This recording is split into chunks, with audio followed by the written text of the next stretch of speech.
Saúde os irmãos na paz do Senhor. Estamos hoje apresentando a lição de número 6 do dia 7 de maio de 2023, que traz por título Pais zelosos e filhos rebeldes. Nosso texto áureo diz o seguinte: Vós, filhos, obedecei em tudo a vossos pais, porque isto é agradável ao Senhor. Colossenses capítulo 3, versículo 20. A verdade prática nos fala que o modo de criar e educar tem impacto no comportamento de nossos filhos no mundo, mas não anula a responsabilidade individual das escolhas deles. A nossa leitura bíblica em classe, ela está no livro de Juízes, capítulo 13, versículos de 1 a 7, versículo 24, e depois o capítulo 14, versículos de 1 até o 3. Primeira parte de Juízes 13, de 1 a 7. E os filhos de Israel tornaram a fazer o que parecia mal aos olhos do Senhor, e o Senhor os entregou nas mãos dos filisteus por 40 anos. E havia um homem de Zorá, da tribo de Dan, cujo nome era Manoá, e a sua mulher era estéril e não tinha filhos. E o anjo do Senhor apareceu a esta mulher e disse-lhe: Eis que agora és estéril e nunca tens concebido, porém conceberás e terás um filho. Agora, pois, guarda-te de que bebas vinho ou bebida forte, nem comas coisa imunda. Porque eis que tu conceberás e terás um filho cuja cabeça não passará navalha, porque o menino será nazireu de Deus, desde o ventre, e ele começará a livrar Israel das mãos dos filisteus. Então a mulher entrou e falou a seu marido, dizendo: Um homem de Deus veio a mim, cuja vista era semelhante à vista de um anjo de Deus, terribilíssima, e não lhe perguntei de onde era, nem ele me disse o seu nome. Porém disse-me: Eis que tu conceberás e terás um filho.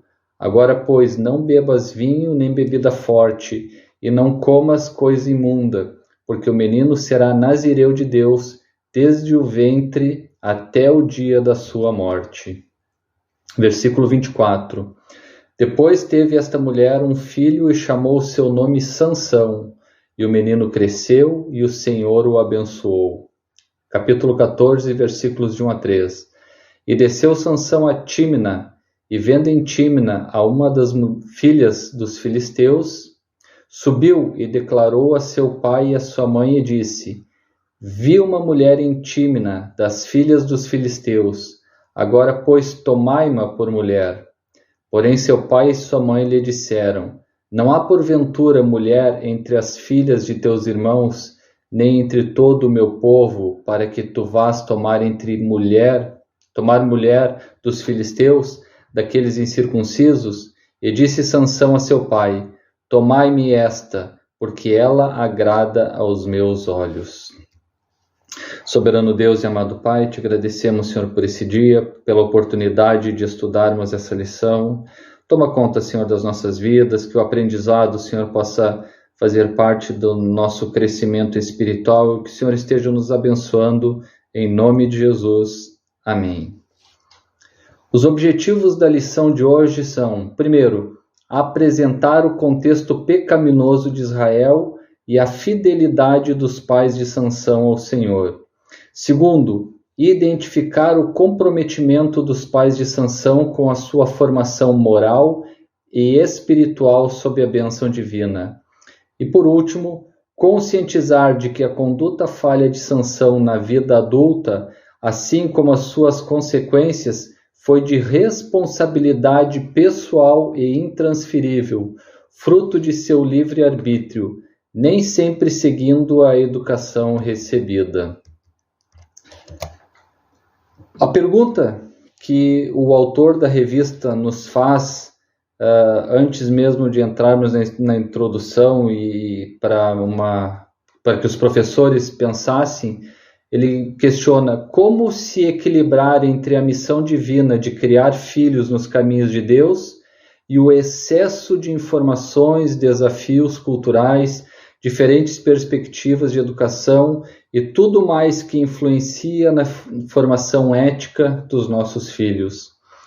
A pergunta ela é bem pertinente porque dentro do contexto cristão nós temos um padrão, alguns princípios ao qual nós nos baseamos e seguimos, e essa cultura, esse excesso de informação tem muitas vezes prejudicado e às vezes atrapalhado a maneira como nós criamos os nossos filhos. Então, aqui entra uma questão dentro do conceito daquilo que nós entendemos e apresentamos e ensinamos com aquilo que o mundo tem apresentado e muitas vezes tem transtornado e tirado os filhos dos caminhos do Senhor. Por isso, a lição de hoje vai falar sobre a vida de Sansão. E na introdução da nossa lição, diz que a respeito dessa história de Sansão, que eles viviam numa questão de pressão social, escassez e sofrimento. Tratando do livro de Juízes, nós sempre, quando estudamos esse livro, nós vemos que há uma expressão que se repete, e o povo voltou a pecar e a se desviar dos caminhos do Senhor. Então, aqui, na época de Sansão, Israel havia pecado, já havia caído na idolatria, e o Senhor mandou como juízo sobre a nação de Israel o povo filisteu. Então, por 40 anos, Israel já estava servindo, estava sob o domínio dos filisteus por causa da sua rebeldia e por causa do seu pecado. E aí, entramos no capítulo 13 de Juízes, que vai falar sobre Sansão. Sansão é o último juiz apresentado no livro de Juízes.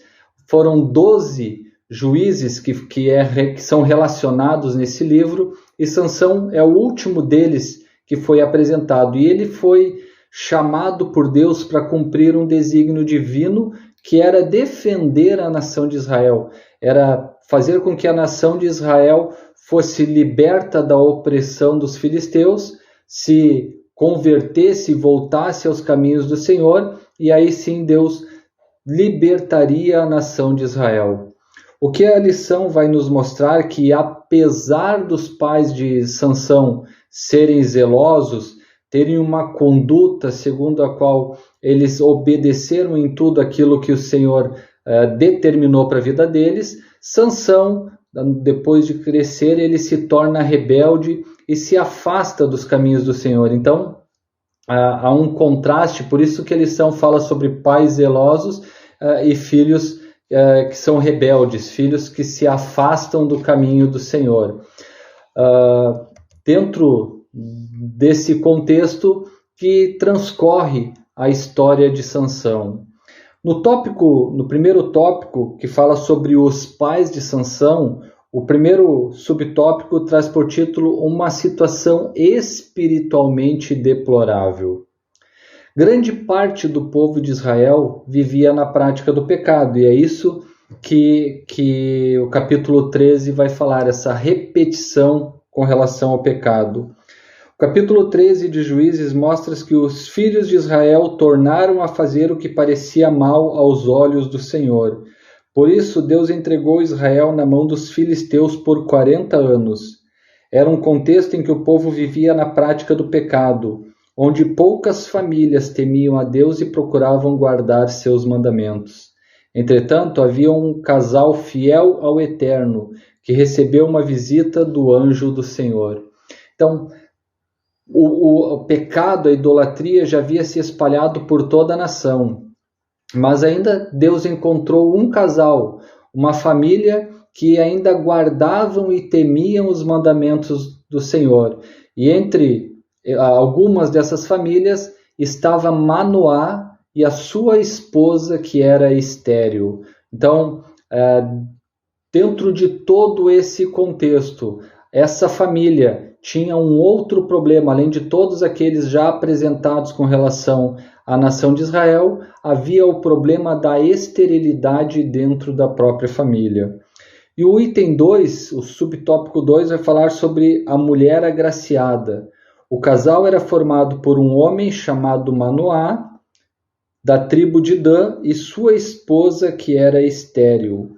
Foi para essa mulher que o anjo do Senhor apareceu dizendo: Eis que agora és estéril e nunca tens concebido, porém conceberás e terás um filho. Dessa forma, a mulher de Manoá surge no cenário do livro de Juízes, escolhida pelo Senhor para ser mãe do remidor de Israel. Sua história é semelhante à de Sara, Rebeca e Ana, que tiveram a esterilidade revertida para gerar vidas que desempenhariam uma função importante para a glória de Deus.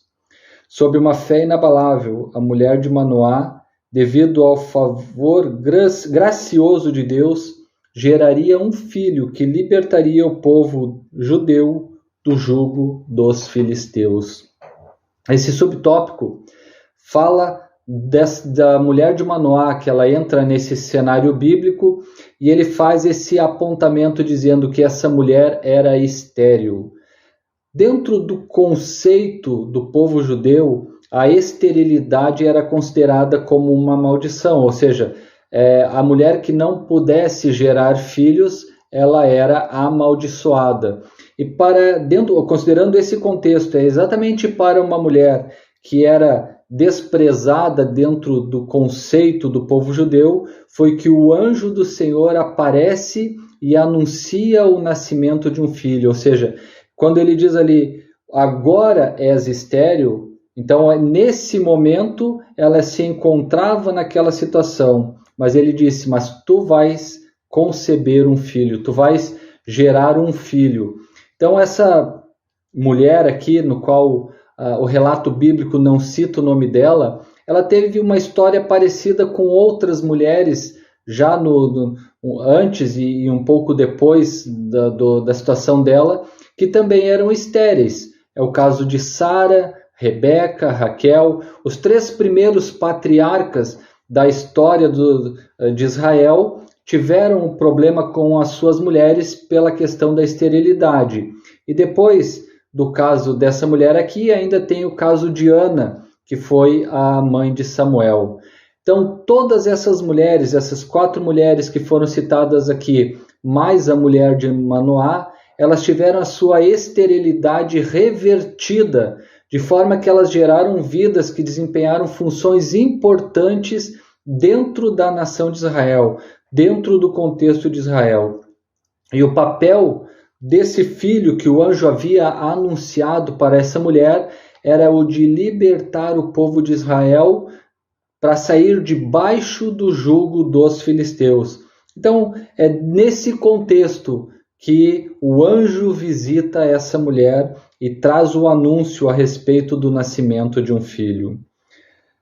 Depois desse anúncio, a mulher de Manoá vai conversar com seu marido, e aí ele ora, clama ao Senhor para que ele também pudesse ser visitado por esse anjo para poder falar e entender como as coisas aconteceriam.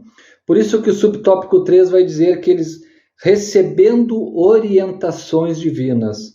O anjo do Senhor deu orientações bem precisas a respeito da criança que iria nascer. Isso porque Sansão seria um nazireu desde o ventre materno, ou seja, ele seria um homem separado e consagrado para cumprir um desígnio de Deus.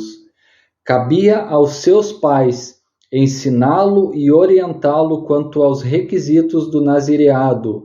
Sansão não poderia beber vinho ou qualquer outra bebida considerada forte, não poderia comer coisa considerada imunda, não poderia ter os cabelos cortados e, finalmente, não poderia tocar em cadáver ou quaisquer outras coisas que representassem uma quebra do voto de nazireu.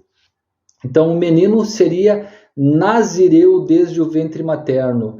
Quando o anjo traz o anúncio para a mulher de Manoá, ele disse que ela já deveria se abster da bebida forte desde aquele momento. Por quê? Porque o menino seria nazireu desde o ventre materno, ou seja, ela tinha sido proibida, a mãe de Sansão, de fazer uso de qualquer uma dessas coisas que fossem consideradas como imundas ou que fosse bebida forte. Então houve essa preparação na vida dessa mulher para que aquele fruto, aquele filho que seria gerado dela, já teria uma consagração antes mesmo do seu nascimento. Então, isso estava falando dessa separação, dessa consagração total a Deus. Essa mulher precisava se separar, se abster, se consagrar de tudo aquilo que era pecaminoso para se voltar completamente a Deus. Porque o voto do Nazireu, ele é relatado e descrito lá em Números capítulo 6, dos versículos 2 a 8, que diz: fala aos filhos de Israel e dize-lhes, quando um homem ou mulher se tiver separado, fazendo voto de Nazireu, para se separar para o Senhor, de vinho e de bebida forte se apartará. Vinagre de vinho ou vinagre de bebida forte não beberá, nem beberá alguma beberagem de uvas, nem uvas frescas, nem secas comerá, todos os dias do seu nazireado. Não comerá de coisa alguma que se faz da vinha, desde os caroços até as cascas. Todos os dias do voto do seu nazireado, sobre a sua cabeça não passará navalha, até que se cumpram os dias que se separou para o Senhor. Santo será, deixando crescer as guedelhas do cabelo da sua cabeça. Todos os dias que se separar para o Senhor, não se chegará a corpo de um morto, por seu pai, ou por sua mãe, ou por seu irmão, ou por sua irmã, por eles se não contaminará, quando forem mortos, porquanto o nazireado do seu Deus está sobre a sua cabeça. Todos os dias do seu nazireado, santo será ao Senhor. Esse voto, essa dedicação exclusiva ao Senhor, no caso de Sansão, foi dito que seria por toda a sua vida, ou seja, desde o seu nascimento até a sua morte.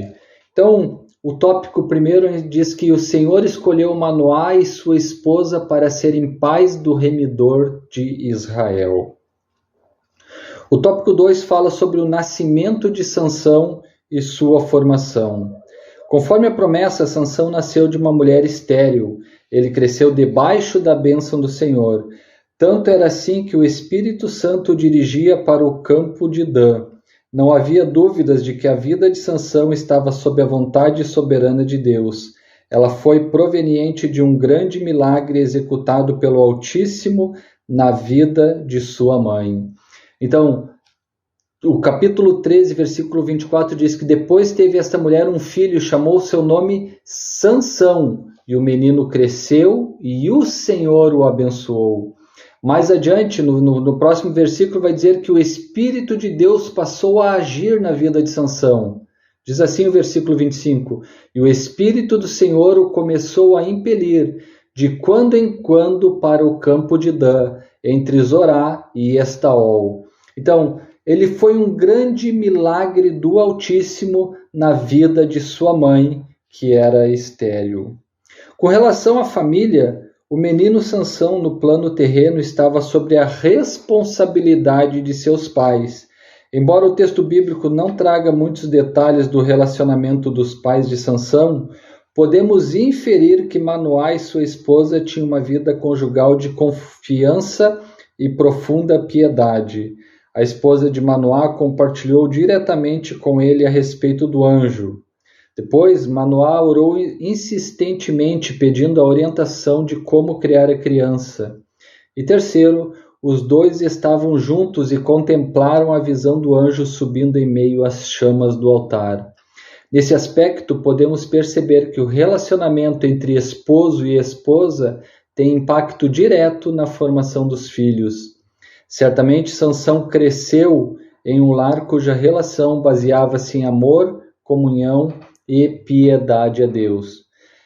A Bíblia não vai trazer muitas informações, muitos relatos sobre a vida de Sansão desde o seu nascimento até a fase adulta, mas algumas características, como o autor coloca aqui, elas foram importantes e precisaram ser destacadas.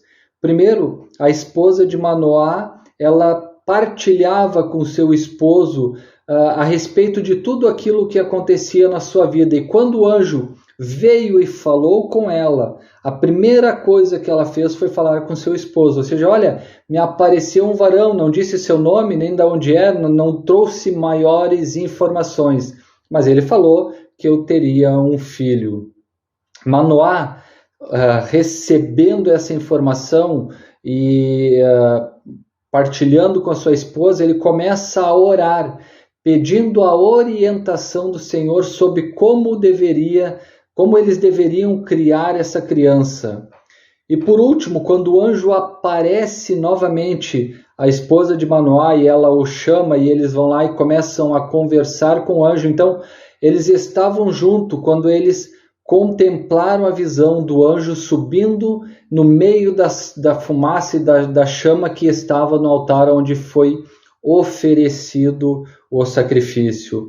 Então, essa forma de relacionamento que os seus pais tinham causava um impacto direto na vida de Sansão.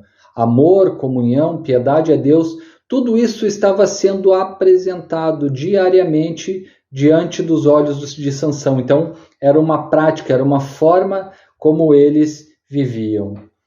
Depois fala a respeito da formação de Sansão. Pela trajetória que seus pais tiveram, nós podemos inferir que Sansão foi criado segundo as ordens recebidas do anjo do Senhor. Ele, a partir do momento que o anjo passa as ordens para a esposa de Manoá e para Manoá, isso é repassado à vida de Sansão. Então ele começa a viver dessa forma. E quando adulto, ele ainda preservava o seu nazireado, até o momento em que ele começa a cair em pecado. Os seus pais, se nós analisarmos, eles fizeram tudo para que ele recebesse uma boa educação, para que ele recebesse a instrução da melhor forma possível. Mas Sansão acabou não zelando por cumprir com tudo aquilo que Deus tinha proposto para a vida dele.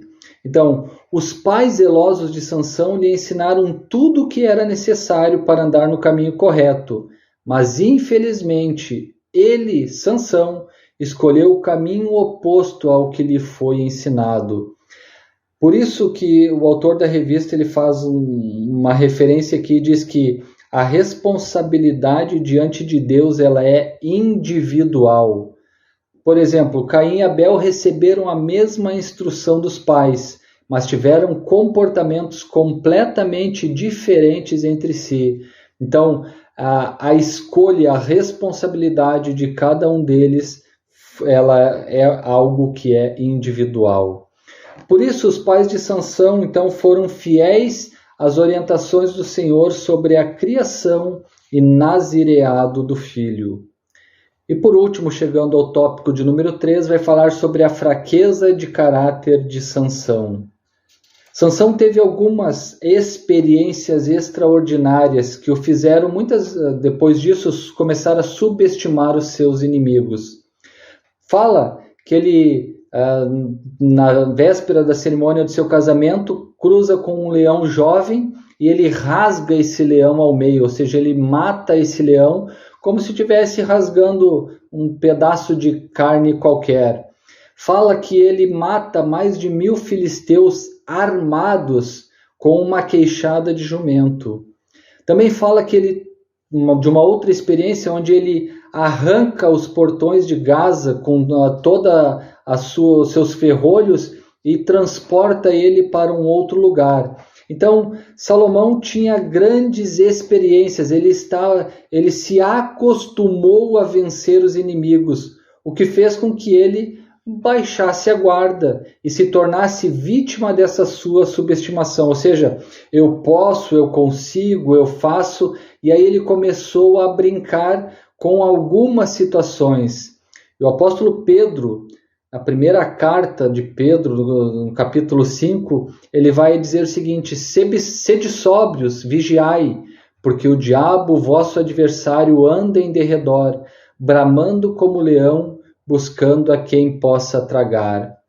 Infelizmente, muitos filhos hoje subestimam as circunstâncias que rondam as suas vidas e ignoram a experiência dos seus pais.